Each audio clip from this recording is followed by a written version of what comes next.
Welcome back to the History of. On today's episode, we're looking into one of the most mysterious and intense battles in the Bible, why Satan fought so hard for the body of Moses. In Jude 1:9, we see the Archangel Michael directly confronting the devil over Moses' body. A clash so serious that Michael didn't argue with Satan but said, "The Lord rebuke you." But why would Satan want the body of a dead man? Deuteronomy 3:4-5-6 tells us, God himself buried Moses in a secret place, hinting at a powerful reason. Could it be to twist Moses into an idol for Israel to worship, or to undermine God's authority by using his greatest prophet?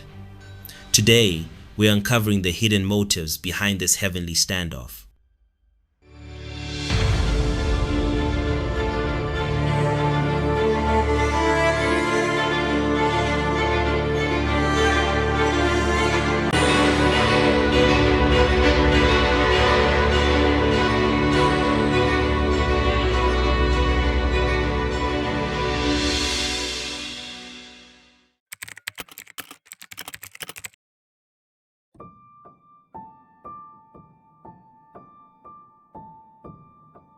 The desert air was still when Moses' spirit left his body on Mount Nebo.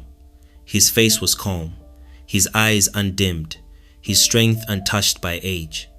Far below, the camp of Israel stirred, but none knew their leader had just drawn his final breath. God himself appeared in holy brightness, veiling the mountain in a cloud, and gently took Moses' body into his keeping. The location would be kept secret. No grave would mark his passing. It was an act of divine protection, for the heart of man is quick to worship the visible and forget the unseen God.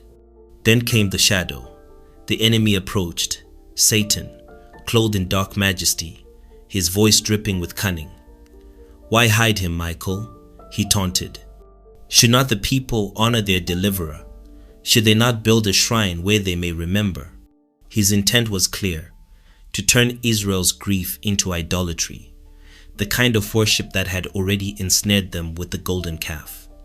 He knew that the tomb of Moses would not simply be a burial site, it would be a spiritual trap. Michael, the archangel of God's armies, stood between the devil and the body, his sword gleaming with the light of heaven. "The Lord rebuke you," he said, not engaging in a war of insults, but standing firmly under God's authority.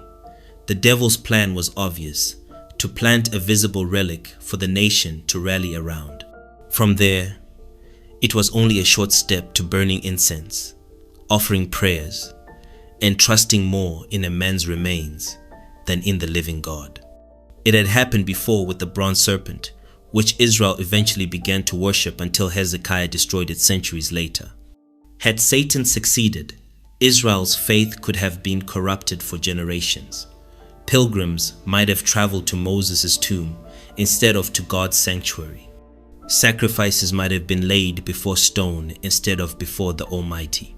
By keeping Moses' burial site hidden, God not only honored his servant, he protected his people from a chain of deception that could have derailed their covenant loyalty entirely.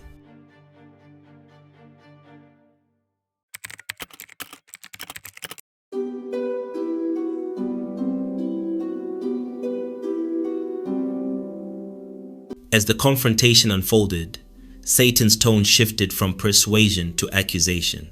He stepped forward, his eyes burning with the fire of old rebellion.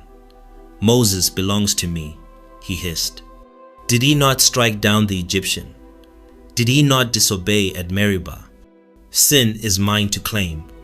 His words carried the weight of an ancient courtroom drama, for Satan is the accuser, always seeking a legal foothold in God's creation. Michael did not flinch.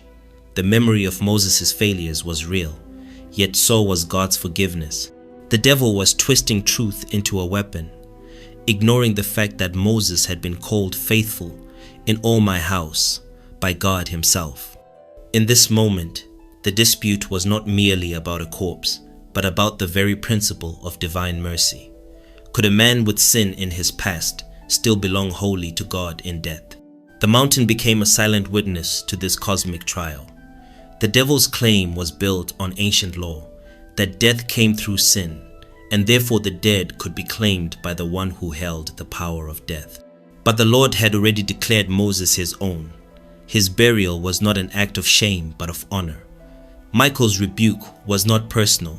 It was a declaration that God's verdict had already been issued. If Satan could have claimed Moses' body here, it would have been a symbolic victory over God's authority to redeem. It would whisper to all heaven and earth that even the greatest prophet was not safe from the devil's grasp. But God had already sealed Moses for himself, and no accusation, however venomous, could overturn his decree.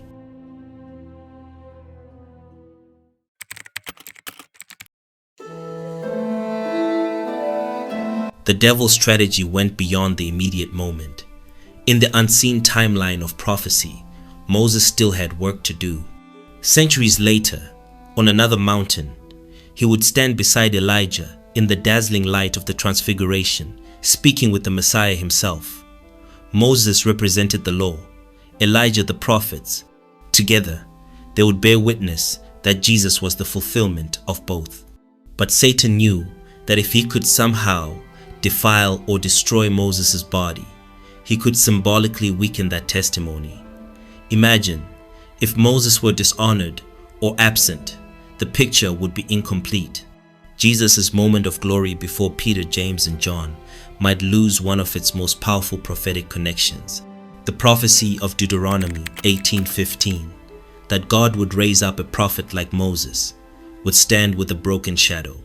The devil's approach here was not unlike his interference in other divine plans, trying to stop the Messiah's lineage in the days of Pharaoh, tempting Jesus in the wilderness, or inspiring Herod to slaughter the infants of Bethlehem.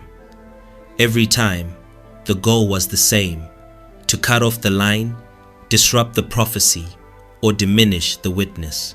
Moses was more than a man. He was a pillar of God's covenant narrative. Michael, knowing what lay ahead, would not yield. This was not just the preservation of a body.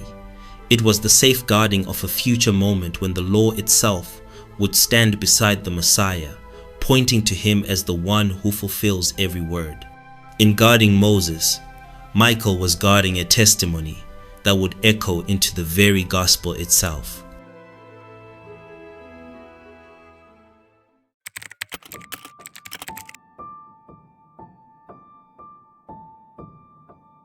Moses was not simply a leader, he was the lawgiver.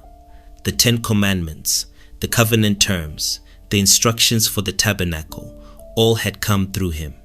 To Israel, Moses was the living embodiment of God's covenant. Satan knew that to desecrate Moses' body would be to make a statement. The law itself could be brought low under his power. In ancient times, desecrating a fallen leader's body was a public insult, meant to crush the morale of an entire nation. It was the physical counterpart to burning an enemy's flag. Satan's plan mirrored this. He sought to humiliate Israel spiritually by dishonoring the one who had brought them the law. Such an act would not only shame the nation, but also suggest that their covenant with God was powerless to protect even its greatest champion. Michael stood firm, aware that this was not a petty dispute over remains, but a larger spiritual battle over symbols. The devil thrives on mocking the holy, turning what is sacred into a spectacle. If the body of Moses were defiled or displayed in some twisted ritual, the blow to Israel's faith could be profound. The message would be clear: the law has failed, its giver has fallen. But God would not allow his covenant to be mocked in this way. By hiding Moses' burial place, he ensured that no such spectacle could occur. The lawgiver would rest in honor, not in disgrace, and Israel's hope in God's covenant would remain untainted by such a calculated act of spiritual vandalism.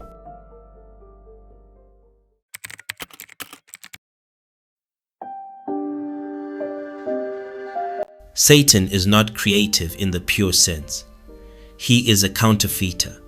From the garden to the end times, he has mimicked God's works to deceive. As he stood before Michael, another possibility stirred in his mind. What if he could take Moses' body and use it for his own miracle? A false resurrection, a staged appearance, a counterfeit sign that could turn the hearts of Israel toward him instead of toward God. In the last days, the beast will perform great signs to deceive, calling fire from heaven. Revelation 13:13-14. This moment could have been an early shadow of that same tactic. If Moses suddenly appeared in Canaan, the people might believe God had broken his own word, for he had told Moses he would not enter the promised land. Deuteronomy 32:52. Such a display could erode trust in God's promises and sow seeds of doubt among his people. The devil could even use Moses' legacy to promote a twisted message. Imagine Israel being led into rebellion under the false impression that Moses had returned with new instructions that contradicted the covenant. History had already shown how easily the people could be swayed by signs and wonders, and Satan was ready to exploit that weakness. But Michael would not allow such a counterfeit to take root. By God's command, Moses' body remained hidden, beyond the reach of any impostor. The real Moses would indeed appear again, not in deception, but in the blazing truth of the transfiguration, bearing witness to the Son of God. The counterfeit was denied. The true sign was preserved.